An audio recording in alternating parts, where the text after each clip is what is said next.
नामधेयस्य धर्मपत्नी समेतस्य सह कुटुंबस्य सबान्धवस्य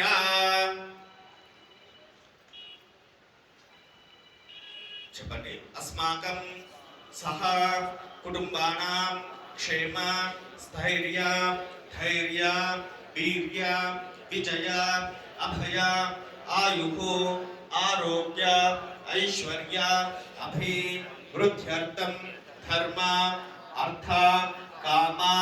मोक्ष चतुर्विध फल पुरुषार्थ सिद्ध्यर्थम इष्टकाम्यार्थ फल संसिद्ध्यर्थम आदित्यादि नवग्रहाणां शुभ एकादश स्थान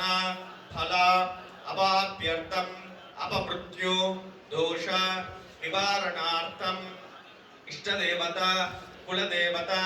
परिपूर्ण अनुग्रहेण मम गृहे धनकनक वस्तुवाहन धेनुकांचन